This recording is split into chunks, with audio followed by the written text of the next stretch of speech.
Okay, let's get this started. And I would love to first of all say, while we're speaking about the heart and nurturing our heart, I just want to say from my heart to everybody here that I've been a long-time friend of this wonderful woman who I'm so blessed to have in my life, my dear friend, Lillian. And we've been friends for over 40 years. So like any relationship, it all needs to be nurtured. And I'm certainly so pleased that we have been able to be friends and go through this journey together. So I can tell you from my heart to yours, listening in today, that I have shared this journey with Lillian and the family. And, you know, it is something that I'm very touched by, because I know Lillian walks the talk, as do her family. So, you know, you're not hearing from some person with just knowledge, you're hearing from someone who has experienced the journey. And I think that's really important for parents to actually understand. So, you know, I just want to tell you a little bit about her, well, big long list of professional, you know, attributes. She's first of all a mum of two, so you're going to hear from her eldest son tonight, who is amazing naturopath, herbalist and nutritionist, and her other son, of course, who is the feature of this program, which is her youngest son, who was diagnosed with ADD, ODD and childhood depression in preschool. So Lillian is also a primary school teacher with a degree in BOE, whatever that stands for. I didn't get a degree, but degree in TTP is tried and tested parenting, as I said. She's experienced this journey and can come from that place. Parenting strategist, just so unique in what she does. She's an author of 6 books written from 2003 to 2013. She's a nurtured heart approach facilitator and advanced trainer, which you're going to hear more about tonight. She's a seminar and workshop facilitator. I've been to many of them with incredible, you know, audiences and amazing testimonies. Parenting specialist on weekly radio. Amazing, you know, to be able to, you know, get the word out in radio and featured on TV and many magazines and newspapers. So regular podcaster and summit guest worldwide, and more to come. So I just want to introduce this wonderful woman who is out there to help families, nurture them, and to actually help them to have better relationships. I'm very proud to introduce my friend, Lillian Reekie. Thank you so much, Di, and thank you for the beautiful introduction. That was really very much appreciated. We are live. I'm going to share my screen now so we can get moving. Can you see that screen okay there, Di? Yes, very clear. Awesome. I've got some messages coming through of people trying to find us. They're looking for a link. So if you know Marsha Schultz, Di, if you could just tell her it's on Parent Support Network Facebook page, that would be awesome. Thank you. Okay, so let's rock and roll. Are you ready for an amazing 2022 with your family, filled with absolute ease, joy and calm? And I'm sure you all are. We've had some tough times of late, haven't we, with what's going on in the world. So it's time for us to really start enjoying more ease, more joy and more calm. So a huge congratulations to you for joining us here in this masterclass, whether you're listening in live or whether you are catching the replay. I really want to acknowledge you for being here tonight, or as I said, on the replay. And I'd love to encourage you to play in, especially if you are on here live. Please, you know, give me some feedback, make some comments, so I feel like, you know, that you're in there listening and I'm not just talking to myself. So that would be absolutely awesome. And even if you're listening to the replay, you can still actually interact. So I want you to imagine if I had my very magical parenting wand here, which is my beautiful crystal quartz garnet parenting wand here. If I could wave this magic parenting wand, what would it be that you would most love me to be able to magically do or solve for you around your parenting, your family, your relationships. And what would you most love to get out of this masterclass? So if you are on live, I would love some interaction. Let me know what you would most love to learn or get out of this masterclass. So for those of you who are on live, it is definitely worth sticking around until the end because I love giving prizes away. So there's going to be a draw at the end where I'll be giving away 3 prizes, a holiday voucher prize and 2 one-on-one calls with myself. So please do stick around for that. It will absolutely be worth your while to do so. So who am I and why should you listen to me? So Di did a beautiful introduction, so I don't feel I need to go through that again. The degree, by the way, Di, is in the Bachelor, a degree in the Bachelor of Education as a teacher. So the rest of that Di covered beautifully, so don't need to do that again. But let's just say I've been doing this for a very, very long time. Okay, so my story. So I feel it's really, really important to share our story, and I'm going to have some other family members on this evening as well, because I could just launch in and start, sharing with you about the Nurtured Heart approach, but I really feel for you to really see where I'm coming from and why I'm so passionate that sharing our family story is really vital for me. So I'll go through it as swiftly as I can, but I feel it's really important to share. So I have 2 amazing adult sons. Our second son born 7.5 years after Big Brother. So you'll meet Nathan a little bit later, naturopath Nathan. He was always a very quiet and passive child.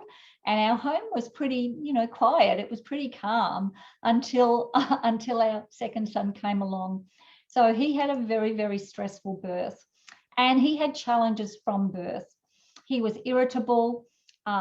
Basically, if he wasn't breastfeeding or sleeping, he was screaming. He was extremely unsettled, didn't sleep very well. We had an unhappy baby, an unhappy big brother, and very, very stressed parents. And you'll hear from Andrew in a little bit as well. So his first few years were very, very challenging. And I would say, you'll hear about his teen years shortly, but from the ages 3 to 5, it was pretty stressful. He went to 5 childcare centres over 2 years. And in the country town that we then lived in, guess how many childcare centres there were? You're right, 5. There might be some more now. But he was diagnosed by a paediatrician, or first of all, the GP, then the paediatrician, a psychologist, a psychiatrist. All of those practitioners diagnosed him with childhood depression, ODD, which is oppositional defiant disorder, and ADHD, which is attention deficit hyperactivity disorder, before he even started school. And the really sad thing for me was, or for our family was, that all that they could recommend was medication. Now, I'm not saying anything about medication, but it just wasn't an option that my husband and I wanted to take for our journey and for our family and for our son. So this was a typical day in childcare. So in his 4th out of 5 childcare centres, they started keeping a journal, or what they used to call a communication book. And every day I used to get presented with this communication book, and probably 95% of the stuff in this communication was about all of the things that he was doing wrong, all of his negative behaviours, the kids he was hurting, not listening, not cooperating, all of the stuff. And that's where the focus and energy went. They were doing their best as carers, but they were really giving a lot of energy to the negativity. And you'll see I'm going to be talking about that in a little while. So I'll let you read through that, or you can go back on the replay to read some of that. But suffice to say, most of his days were very challenging. He was aggressive, he was defiant, he didn't listen, he hurt kids, he broke things. He wasn't happy, and it wasn't a positive environment for him to be in, or it wasn't positive for his carers or the other kids to be in as well. So this is a picture of his first day at school. Now, whilst he takes a beautiful photograph and he looks happy enough, it was a very, very stressful year. He spent more time in time out than he did actually learning. which is not a positive thing. We did have happier days at his Steiner school, so from year 1 to 5. We came across an amazing Steiner school that was about 45 minutes away from our home. And he did have happier days there, but sadly, that school got closed down. We then decided to move to Queensland, but he did have to go to another primary school in our hometown before we went to Queensland. And then he enrolled in another primary school here in Queensland. That didn't go so well. So we then moved him again to a private college for year 7. And that went from bad to worse. It didn't go well at all. So his first year in this private school was not positive. I don't think there was anything positive about it. He actually had a school record, which you might think, wow, that's great. He's got a school record. But let me tell you, it wasn't for something positive. He had a school record for the most number of red cards. Now, most kids in the school never ever got to see a red card. It was a disciplinary system where they started from yellow to green to blue and to red. So he had a school record in his first year at the school, which he kind of thought was pretty cool, but it wasn't at all. He was then asked to leave that school at the end of first term in year 8. They basically said, you can take him out voluntarily or we will expel him. So we took him out. He then went to another local regular secondary school. If things weren't bad enough, they went from bad to much worse. It was extremely challenging.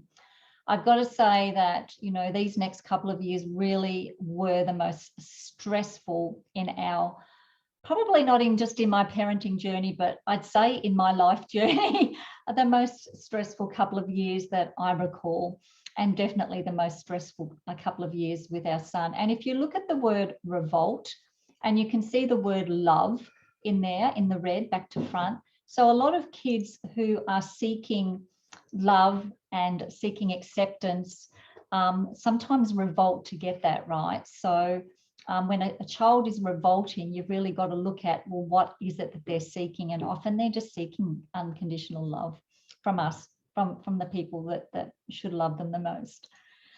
So age 13 to 15, as I said, the absolute toughest time yet. 10x the challenges that we had in at age 3 to 5. He went to 2 secondary schools in 2 years. Non-attendance was suspended for more days than he actually attended. He had an awful, terrible reputation with the teachers. We had so many calls from the school that we basically knew the number off by heart when it came up on our phone. He was labelled as a troublemaker at school. He was mixing in the wrong crowds, getting into, dare I say, very inappropriate behaviours, in trouble with the police. Left home, not left home, he still hasn't left home, left school at 15 with very poor school attendance and grades. And then thankfully, the universe stepped in and we connected with our beautiful parenting angel, Frank, who literally saved our lives.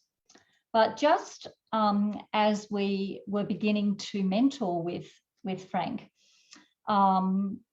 we had an incident where it was the worst display of parenting in my life, really, when I look back. And I'm going to be talking about upside down parenting in a little while. And this was a classical example of upside down parenting. So our yelling, nagging, threats and upside down parenting led to a very challenging and very disconnected relationships in our families, unintentionally, with the most love in our hearts to, you know, for our son and for our family, but we didn't know what we didn't know back then. And there was a particular incident, I'll just share this very quickly, a particular incident where we got another phone call from the school to say that our son had been in another bunch of trouble and that we needed to come up to the school. He was going to be suspended for like 20 days and it was serious. But they also called to let me know that he had taken off from the school, so he wasn't at school. So they were alerting us that he was not at school. He did have a phone back in those days, but of course he wasn't answering when we tried to call it. And he did eventually turn up at home. However, sadly, I went straight into upside down parenting, yelling, nagging. Why did you do that? How could you do this? Why are you getting into trouble all the time? What have you done? Why did you do it? You know, straight into not even how was your day? Tell me about what happened. And not even trying to understand. I just went straight into that yelling, nagging and threats. And it was so upside down. And I can remember that he was probably getting on for 15 or around 15, 14 and a half, 15. And no, he would have been 15. And I can remember he used some very choice words. And he basically said, you know, bleep, bleep, bleep, I'm out of here. So to cut a very stressful and long story shorter, he disappeared for hours. He disappeared. My husband went looking for him, you know, later that evening because he hadn't turned up at home. We were getting very concerned, very worried. And he basically wasn't answering the phone. And my husband went looking for him in the car. He bumped into or came across one of his mates or his friends. Excuse me, I've got something on my mouth there. And his friend said that he'd seen him earlier and he was not in a good state. Andrew found him in a state, something like the picture there. That's not him, but something like that picture, in a drunken stupor in the gutter. He wasn't able to say his name, didn't know where he was. He was in a very big mess. So my husband brought him home and we set him up downstairs on a mattress, and he was just a dribbling mess. It took him really nearly 2 days to sober up. But when he did, in the meantime, we did some coaching with our angel Frank, and the way that we reacted when he was coming to was so different to the way I reacted just the day or so prior. And we gave him unconditional love. We let him know that, you know, it was okay, that we were on his side, we were there for him. And that was really the start of our healing journey. There's more detail about that in my book, The Revolting Child, A Blessing in Disguise. So as you can see here, you know, that's a great picture that we caught of him when he was really at that revolting time.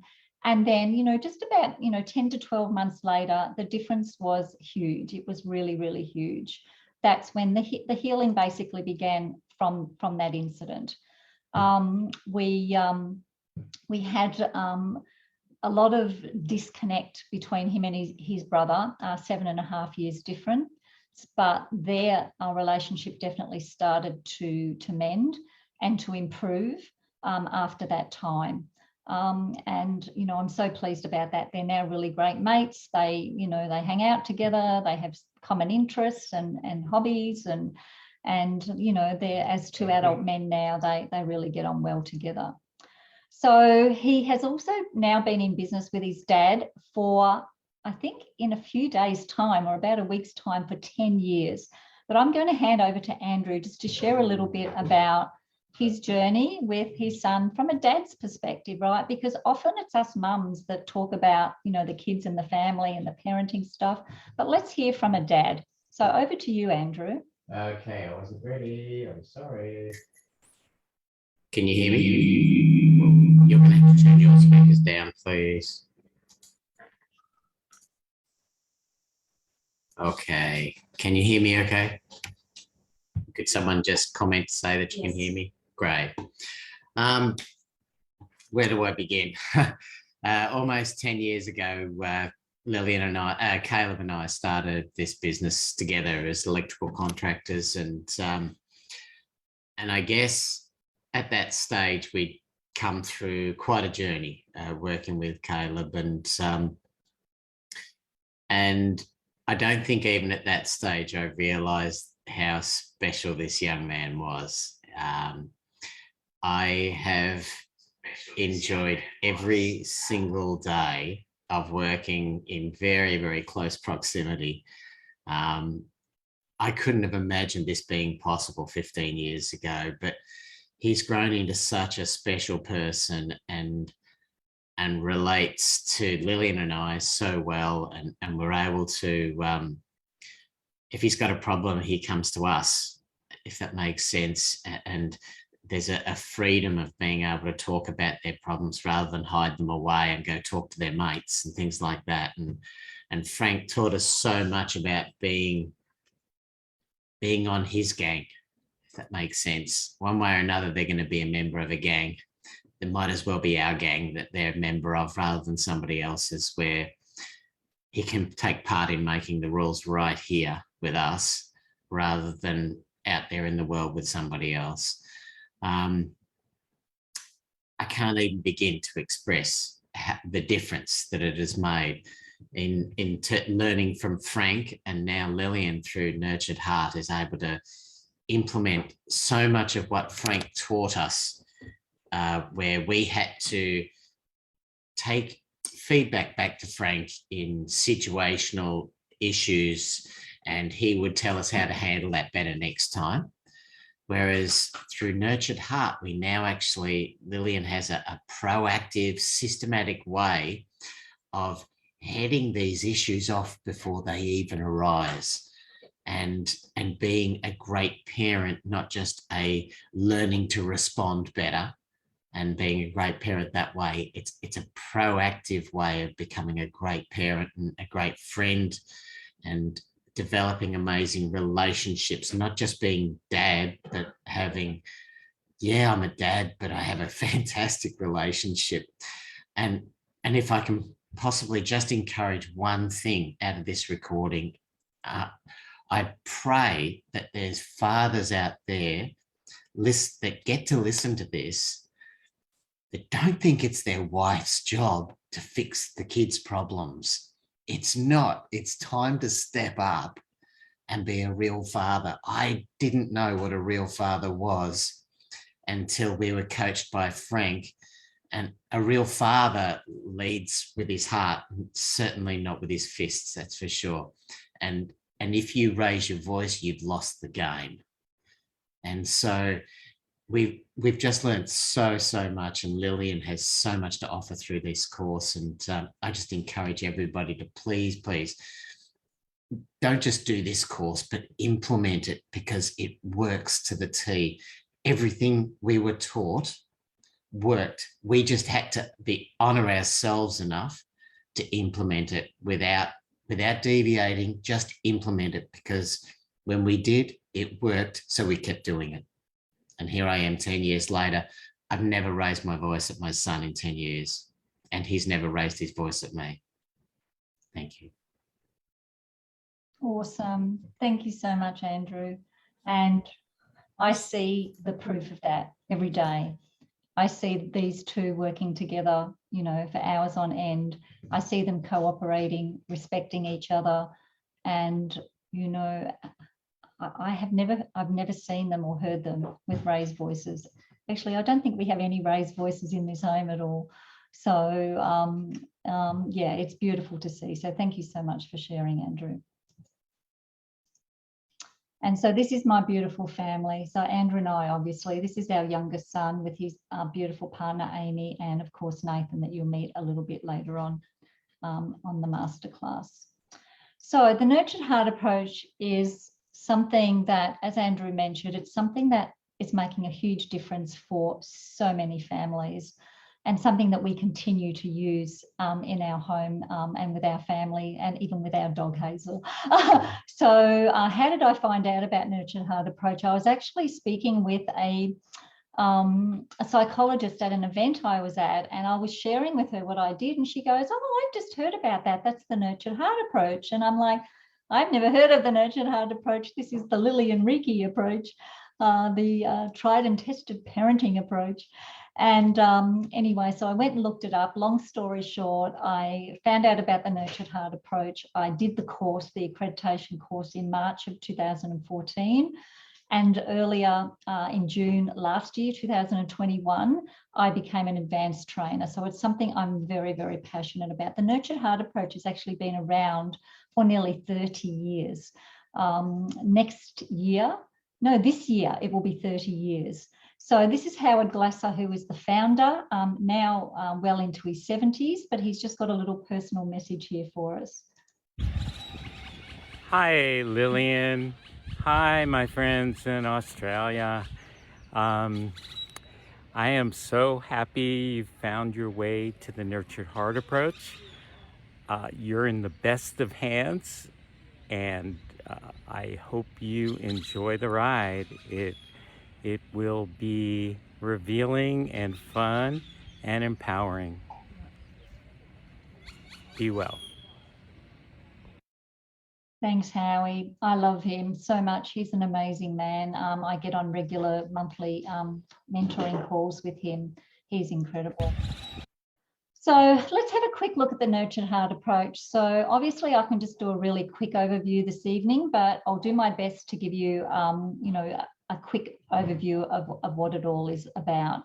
So the nurtured heart approach initially was designed for transforming the intense child, but really it's all about helping all children to flourish. And the nurtured heart approach core methodology is based on 3 stands. Stand 1 is absolutely no.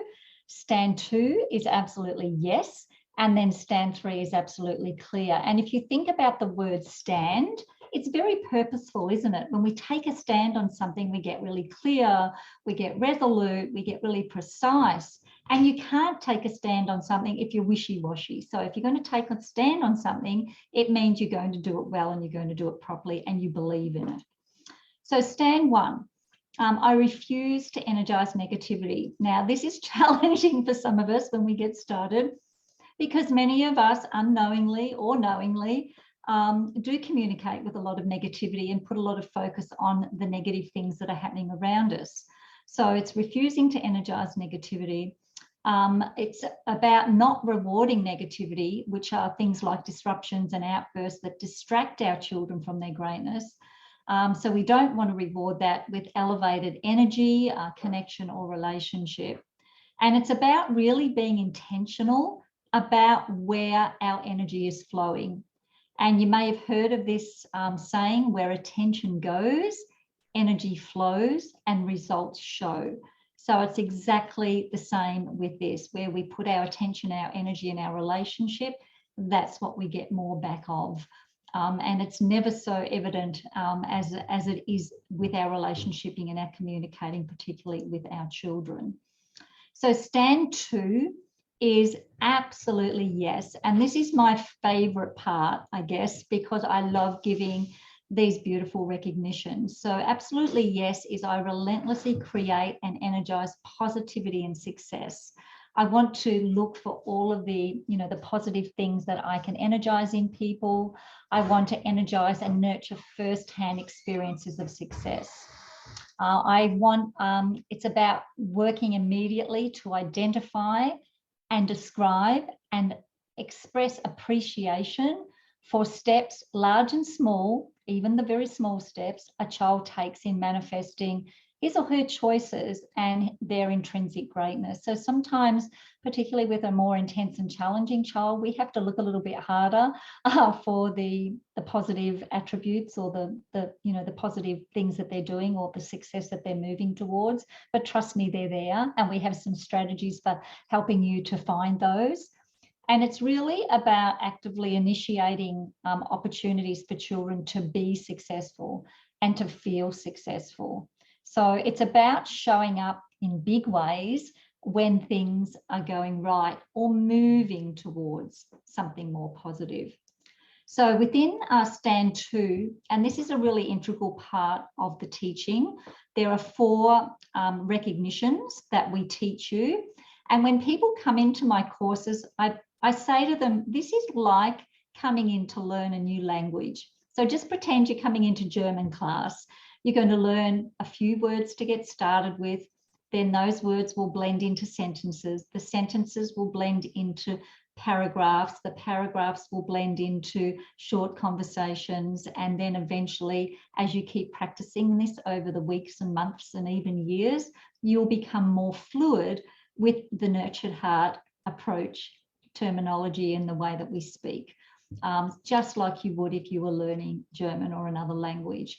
So we have active recognitions, which we call Kodak moments, and they're about watching and describing and documenting what's happening. We have experiential recognitions, which are about looking at the behavior and then giving appreciation of the quality that they're showing with that behavior. And then we have the proactive recognition, which we call canon moments. And these are appreciation of rules not broken. This took me a little bit to get my head around, because basically if they're not breaking rules, they're following rules, and we often don't recognize them in those moments. And then there's the creative recognition, which is really taking note and appreciating what's happening in the right direction. And when we learn all of these recognitions separately, and then as we get confident with them, we can actually blend them together. And it's not about what recognition you're doing or saying, but it's just about how you are, what you are seeing in the moment, and how you are recognizing that positively. And let's face it, we all love to be recognized. It's not just children. We as adults love to be recognized for what we're doing well, or, you know, our greatness, or our positive, you know, attributes that we're showing in our interactions and behaviors. So yeah, we'll definitely go through these in a lot more detail in the 9-week course. And stand 3 is absolute clarity, or being absolutely clear. So this is about setting and enforcing clear limits and clear consequences. And, you know, people often say, but what about the rules? What about the consequences? Well, we do address those, but we set and enforce them in an unenergized way. We don't give energy to the thing that's going wrong in the moment, but there are consequences, and there are limits, and there are rules. It's about consistently enforcing the rules and providing immediate consequences each time a rule is broken, by the way of a simple form of consequence that we call a reset. So we'll teach you a lot about the reset in the 9-week course. But basically it's about recognizing the child in the moment, and they have the opportunity to reset and create that next moment as an opportunity for success. So we actually teach both the parents and the children how to reset. So because if you think about it, if you're really escalated as the parent, and the child or the children are like driving you to distraction, then, you know, you need to learn how to, you know, reset yourself back to a place of positivity, or a place where you can, you know, look at that situation in a non-negative, energized way. And then we teach the reset to the children, both through modeling and through showing them examples of how we ourselves reset as adults. It's a tool that you will actually use in so many areas of your life, not just in your parenting and relationshiping, but in just about everything you do in life. You know, there are so many times where, you know, you might get into a funky, you know, place of negativity, or just feeling a bit down, and you go, okay, I need to reset myself and just come back to, you know, asking myself, what is it I really want in this moment? And that could be about business, it could be about family, relationships, health, everything. Okay, so Naomi actually just completed our 9-week course that we did. And I might actually just read this, because she wrote this beautiful testimony for me. She said, my experience with Lillian Reekie and Nurture Your Heart to Greatness course was absolutely heart-opening. And I highly recommend this to everyone. I'm a parent with 2 children, and I support children in foster care. After learning this approach and sharing it with my kids, I have nothing but praise. I am so grateful to have found something that really works, that feels authentic and from the heart, like I've always believed parenting could be. It's beneficial for everyone, but especially the higher energized, sometimes traumatized children who really struggle to be connected and feel loved and belonging. I have my own very energized, strong-willed child that I never wanted to squash, but really struggled to know how to support their needs in a positive and fulfilling way. And after many years of consulting various professionals and trying different things, it's clear to me that it's real relationship with your child that wins in the end.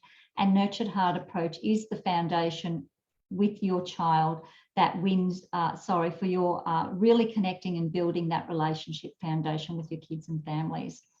I love it that much that I'm going to become a trainer in this method and continue on my foster care family's journey and support as many children as I can. Thank you, Lillian. I'll be forever grateful. So she was so impressed with it that she now wants to do what I do and become a trainer as well, which is absolutely amazing. So thank you so much for that, Naomi. Okay, Toys R Us. So Howard actually loves to use stories to share how the Nurture Heart approach works. And I love this story of Toys R Us because each of us as parents or caregivers or even educators, grandparents sometimes, are our children's favourite toys. And it's not just when our kids are 5 or 15, but it's when they're 25, 35 and beyond as well. We are their favourite toys. And as their favourite toys, we have a zillion different ways to be interesting. And if you think about it, you know, what does a young child do when they get a new toy? You know, they enthusiastically explore it. They want to know what it has to offer. You know, they look for all of the compelling features, and then they probably figure out the boring parts of the toy. And once they designate a feature as truly boring, they kind of write it off and they just don't want to go back to it because it's boring. So if you think about how we as adults are like toys, and you look at, you know, all the different ways we move, and that we're physically active, and you also look at all of the emotions we have, you know, not just happy, sad and glad, but we have a very unique version of each. So we are by far the greatest features, have the greatest features of any other toy ever for our children. And children actually pick up on this pretty early, that we are their favorite toys and that we are the ultimate entertainment center with the greatest number of features. And when you think about, you know, if you combine all those features, and we are the ultimate entertainment center for our kids, remote control included, it's obvious where our buttons are. Kids are so switched on. They get to figure out our buttons, and they get to see a bar for what is energetically possible with us. Unfortunately, well, maybe not unfortunately, but it's just a fact that, you know, kids soon learn from a very young age, you know, that when things are going right, you know, our good job and thank you kind of become like the boring, you know, parts of the toy in comparison to the bright blinking lights and the bells and whistles that negativity and non-compliance bring out. So if you think about it, you know, our responses to the positive really pale in relation to those for the negative. And we inadvertently show children they get more of us from negativity. So when things are going wrong, that's when we come in with all of our energy, our, you know, our eyes pop and our hands move and our face goes red, and our, like, we come in and give them all this energy when things are going wrong. And that's when kids are like, you know, this is when I'm getting the most out of my toy, you know, even though it could be negative, but that's when they get the most relationship from us, the most, you know, attention and connection from us. And we're basically inadvertently advertising that we give greater connectivity when things are going wrong, you know, by the way of our normal and traditional methods of parenting and teaching, unfortunately.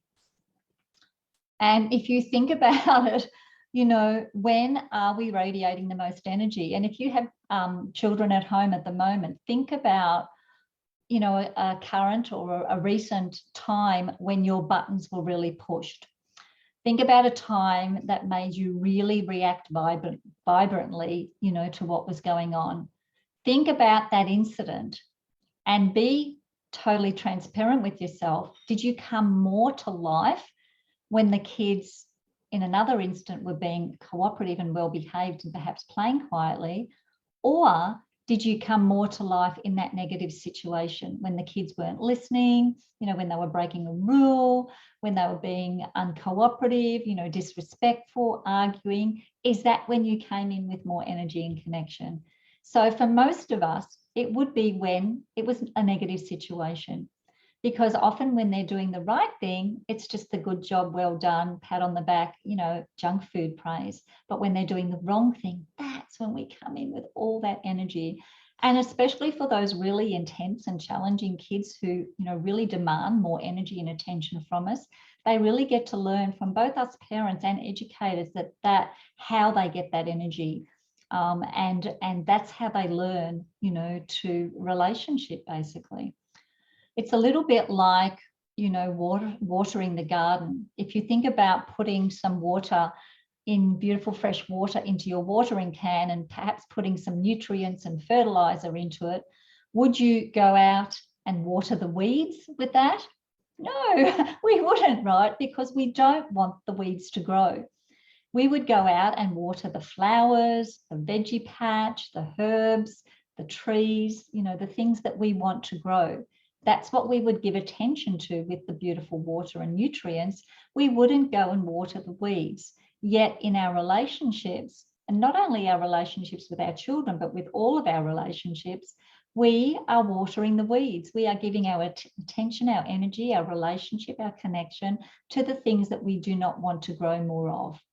So think about that analogy when you are communicating. Are you watering the weeds, or are you watering what you want to grow? And I call this upside down energy. So, you know, the child really starts to put 2 and 2 together, and they start to really understand that, you know, that we as their favorite toys really do come more alive when things are going wrong. And that then gets transmitted and translated energetically, even maybe on an unconscious level, but energetically, to feeling more loved, more valued, and more celebrated in relation to problems. So, you know, mum and dad can say they love good behavior all day long, but the truth of the energy that the child feels is being more loved and more I can hear somebody there, being more loved and more connected when things are going wrong. And then when they're doing the right thing, you know, we're barely there to recognize them, other than maybe a thank you or a good job at most. And that's what we call junk food. So we have to learn to turn that energy back up the other way or around the other way, so that we're giving them more of us, turning on the features of the favorite toy when they're either doing the right thing or even moving towards doing the right thing. So we teach you something called hijacking that you'll learn in the course as well. So how to hijack your children to success. So let's have a listen to Sharon. So Sharon is a mum. She's a stepmom of a teen. Her own kids are a little more grown up. She's a teacher. She's a life coach, an emoji coach. She's amazing, and she's a family support whisperer. And she did my course. She was really interested in doing my course for a couple of reasons, both from the perspective of her parenting and particularly as a step parent, but also her teaching and coaching. So let's just have a little listen to Sharon here. Hi everyone, this is Sharon Chimello. I am sorry I can't join you on Lillian's masterclass. I wish I could, but I am going to be away because I'm on school holidays. So I am a mum and a teacher and a coach for families, and I've just been doing Lillian's 9-week Nurtured Heart Approach course, which has been just amazing learning, especially for my teaching. It's really helped me with my teaching. But as a step parent, it's really helped me too to understand about focusing on the positives and not the negatives. I'm still learning how to do that, but the learning from Lillian is definitely there. It's a really great course. It's very structured, and certainly naturopath Nate has been amazing as well with all the information that he supports Lillian with. So I really appreciate meeting Lillian and coming into the course and sending lots of my people in my family group to Lillian's work and Nathan's work. And yeah, I hope you all have a great masterclass without me. I will watch the replay and yeah, enjoy the evening. Thanks, Lillian. Bye. Thank you so much, Sharon. I just need to make Nathan co-host. So excuse me for just a moment.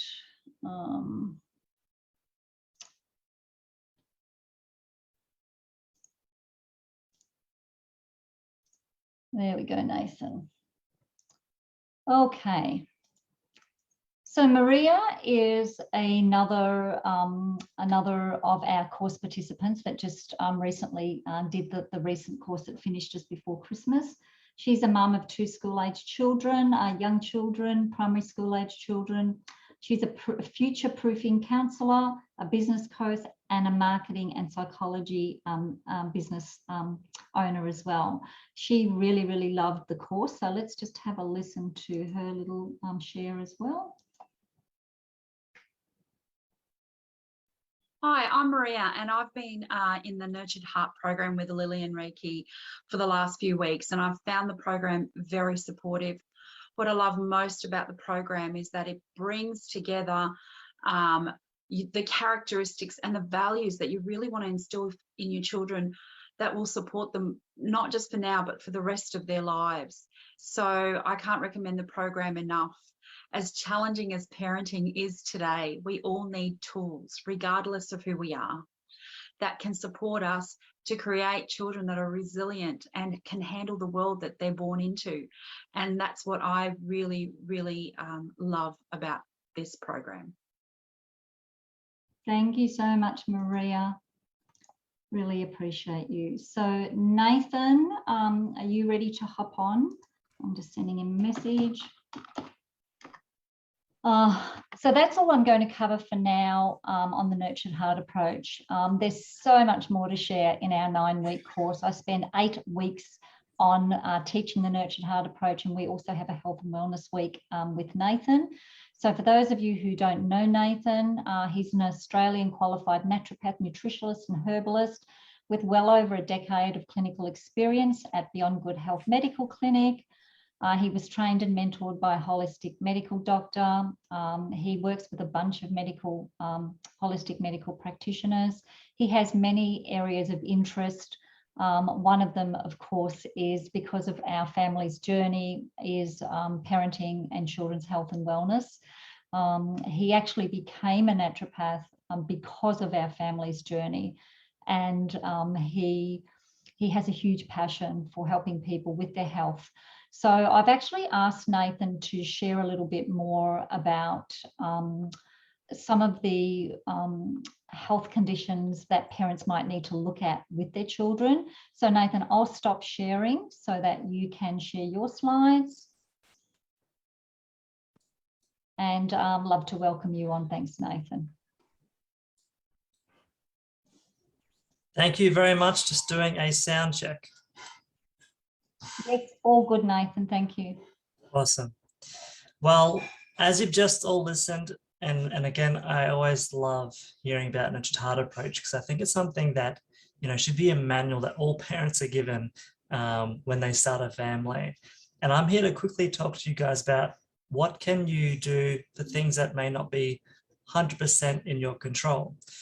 Have you ever heard of, you know, when someone says, oh, it just runs in the family, he's just like his father, or, you know, she's just like her mother? Well, that's true to a certain extent. We can only actually, you know, contribute that about 10 to 15%. But I'm about to chat to you about 2 of them today. One is methylation and one is pyrrole disorder. And so these 2 areas, I probably really didn't learn about them until, you know, a good 6 years into my career. And it's still something that is very often missed by other medical practitioners because they just are not taught about it. And for us to be comfortable and confident in our daily lives, we have to rely upon our genetics to help us with that. Our brain is what's really making us calm and collected. And so when we are in a situation that requires us to be motivated or calm or relaxed, it's up to our methylation to understand the information coming into our brain so it can tell us what we should be feeling to deal with the situation. So if you do feel calm, relaxed in stressful situations, you know, that's what's supposed to happen. But if you're all hyped up, you can't even think properly, your head's spinning, you overreact, you don't know what to say or do, then it may be possible that methylation may not be working. And a lot of the time, even if your brain knew what to do, we do rely upon the quality of our digestive system, our gut, to then create these neurotransmitters. So if you are feeling a bit up or down, it can do, you know, 2 things when it comes to methylation. It can make it so, imagine in your head you've got traffic lights, one red, one green. Information comes in and the red traffic light says, stop, I'm processing. Okay, green, now go. Process the information. We're all good. For someone that's an undermethylator, it's like there's two red traffic lights. Things are just getting irritated, frustrated. People are getting snappy, anxious. And then with the overmethylators, these are the ones that have two green traffic lights. The information's not even being processed. It just comes in and it's all over the place, can't even think properly. They speak a million miles an hour. And this has to do with something called epigenetics. And so the environment around us influence our genes. And if there's certain things like genetics, which we've just spoken about, but also emotional, physical, and psychological stresses, physiological stresses, virus, fungus, parasites, these things are actually all stresses that put a burden on our system and make it hard for us to function properly if our genetics are not perfect. And so all these things I've just mentioned, a lot of them can be oxidative stresses. If you're not getting good enough sleep, your diet's not perfect, you do have an infection at the time, you're eating or smoking or drinking alcohol, it's creating a lot of oxidative stress within the body and depleting us of our natural antioxidants. Now, when we do operate in an oxidative stress environment, one of our processes that help create hemoglobin to carry iron and oxygen around the body, it creates a byproduct called pyroluria, cryptopyrroles, or pyrrole disorder. And if genetically we are not perfect and very efficient at this process when making hemoglobin, we make a ton of cryptopyrroles, especially if there's a lot of oxidative stress. Now, our brain doesn't like all these cryptopyrroles, so it excretes them and tries to get rid of them. But unfortunately, we lose a lot of zinc and B6 and manganese and all the nutrients that our body needs to make these neurotransmitters I was talking to you about before that helps keep us calm and collected. And unfortunately, again, going back to epigenetics and looking at the environment we're living in, children are being born toxic. There's a website there, bodyburden.org, and over 287 chemicals are detected in umbilical cord blood. So again, we are born pre-toxic. And it's up to us to make sure that from that point on, we are only putting the best in our body. And there's a urine test to check if you have this pyrrole disorder, and you can have it. But as I said, 10 to 15%, and you can control the rest through healthy diet, healthy living. And so even if you did have the predisposition to have it, the potential, but everything else you had control over, and you tested your levels, then they're probably going to be under control. But if you weren't really focused on health and there's areas that you didn't really know about and were unintentional, eating things you shouldn't, then levels may be a bit higher and depleting those zinc and B6 and other nutrients that our body really needs to function. Going back to methylation, that traffic light analogy I described before, methylation goes a lot deeper than that. It's how our genes are sending messages. Think of it like a bookmark system. The bookmark helps the body realize, this is the process that needs to happen, and this is a set of instructions that I need to follow. So once we've followed the set of instructions, then we know exactly what to do. But if that bookmark is missing because you're an over and under methylator, then maybe the message gets a bit muddled up and we don't know exactly what to do, and there's some sort of miscommunication. So when it comes to undermethylators, there's about 22% of the population that fits in this category. When it comes to overmethylators, these ones are a little bit more rare, and there's about 8% of the population. The rest, 70%, methylation seems to be fine. So you can still have anxiety or behavioral problems and have perfect methylation. It may be pyrrole disorder or heavy metals or gut dysbiosis or some other deficiency going on, but that just is to give you a few stats. So many of you may have heard of the MTFHR gene.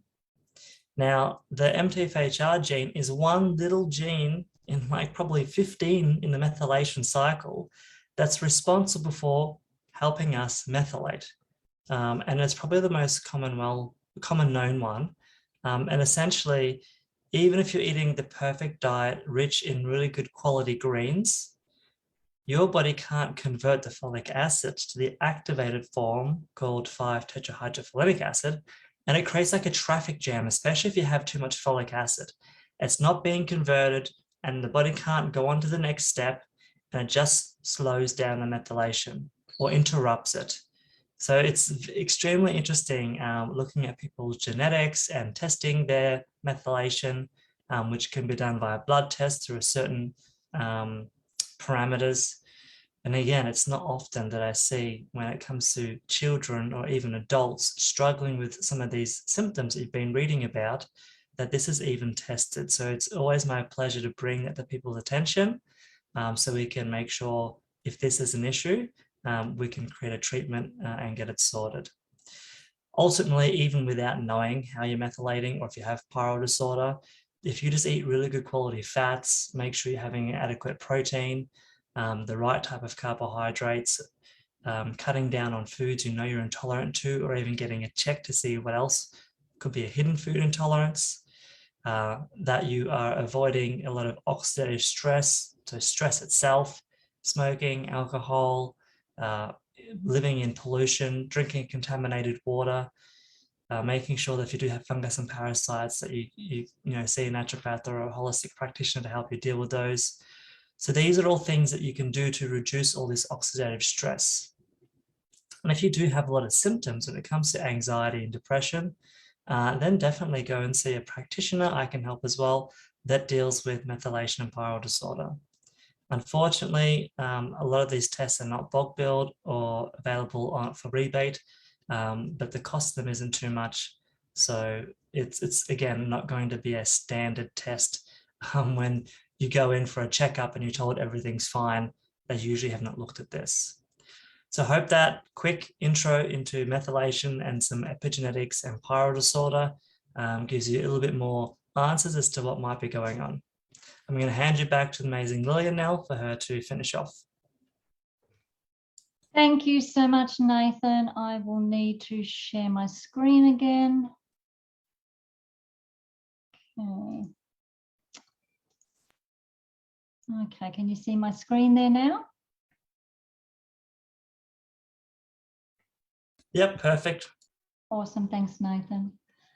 So we've just really done a very quick overview tonight. I could literally, and yes, we can.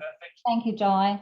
Nathan and I collectively could talk about this for hours and hours, but we just wanted to give you a quick, brief overview, and I've just got a few minutes to go. So we're going to get this done in less than the 90 minutes tonight, which is awesome. But let me ask you this question. Would you love to enjoy a happy and healthier home and children? Because that's my catchphrase, helping parents to enjoy happy and healthy children and relationships. So happier and healthier home, happy and healthier children, and better relationships. So some of these things may or may not apply to you, but if you are sick and tired of the yelling, the nagging, and the threats, and trust me, I speak to a lot of parents who are there. If you crave a closer, more respectful relationship with your children, if you want to gain cooperation with children rather than control, if you want your children to be both happy and healthy today and growing into their adult years, and I think that's something we all seek. If you want to enjoy your day-to-day interactions with your children, if you just want your kids to listen and follow simple instructions, which is a lot of parents have challenges with, if you want to know that when your kids have their own kids, so when you become grandparents, that you'll all be super connected, because at the end of the day, parenting is not just about today, but it's about forevermore, in my books anyway. we are going to be parents until our box day. So, we seek that relationship. We just don't want our kids to leave home at whatever age and say, phew, I'm out of there. And then for us as parents to go, phew, they're out of there. We want those amazing, beautiful, heart-centered, loving, connected relationships forever, I feel. Let me know if you agree with me on that. So if that's the case, if you want beautiful, loving, connected relationships, if you want your kids to go be cooperative, if you want happy and healthy children, if you want to have those amazing daily, interactions with your kids, if you want them to follow instructions and feel acknowledged and recognized, then you really would really enjoy our Nurtured Heart Approach course. So I'm just going to share a couple more quick testimonies, because Sandra, who was going to be on the call but got some visitors at the last minute, she wrote this to me a little while ago. So Sandra has done 3 of my courses in a row. So she said, Lillian, I'm addicted to your courses, having now completed 3 of them. So she did my 12-week The Best Me I Can Be course. She then did 2 Nurtured Heart Approach courses in a row. She said, not only have they helped with my relationship with my adult children, my 3 grandsons, and by the way, she's now a grandmother to a granddaughter recently, my husband and my mum, I've changed. So she's a person's changed. I'm a different person. I love how the Nurtured Heart community you are creating is bringing together like-minded people. I've thoroughly enjoyed connecting with all the beautiful participants on our weekly calls, Lillian. When I see a post or message from you on Facebook, to me, you signify goodness and kindness. Thank you, Sandra. I would like to acknowledge how I see your Nurtured Heart work is making the world a better place. Lillian, I'm forever grateful for your teachings. Thank you. Much love, Sandra.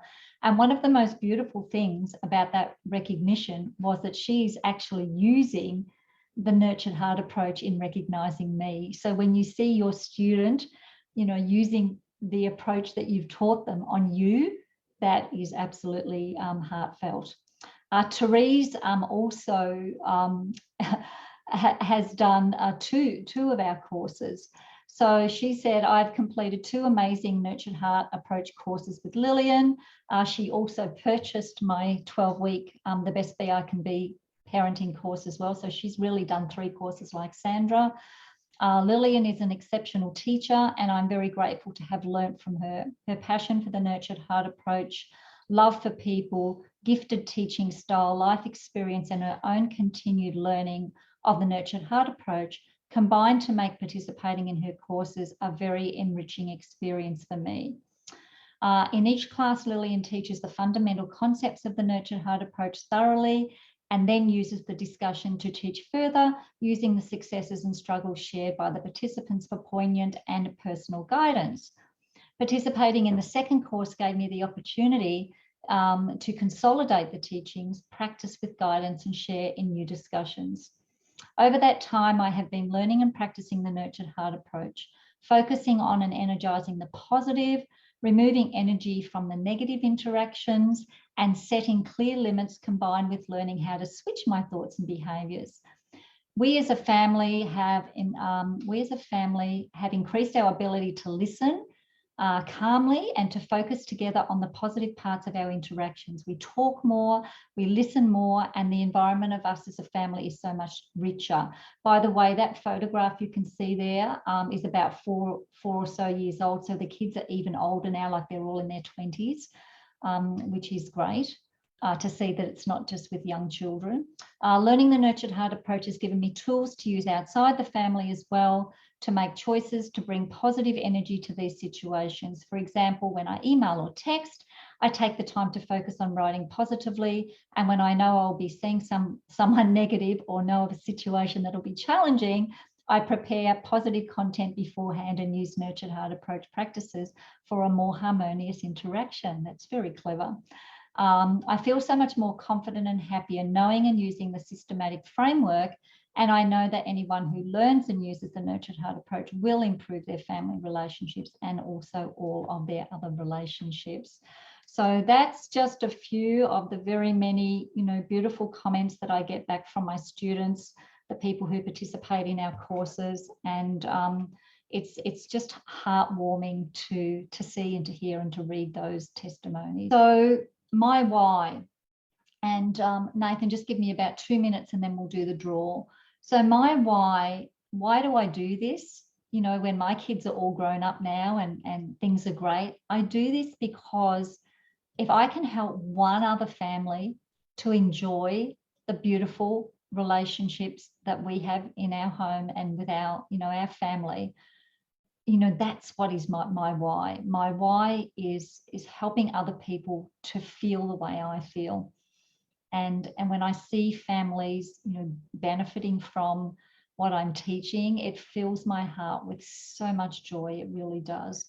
As a part of the Nurtured Heart approach, I share with my course participants about a greatness jar, and mine's just over there on the shelf. But these are just a few of the little notes that have come out of that from both of my boys, you know, recognizing me for my greatness. So they're beautiful little notes to get just randomly in the greatness jar.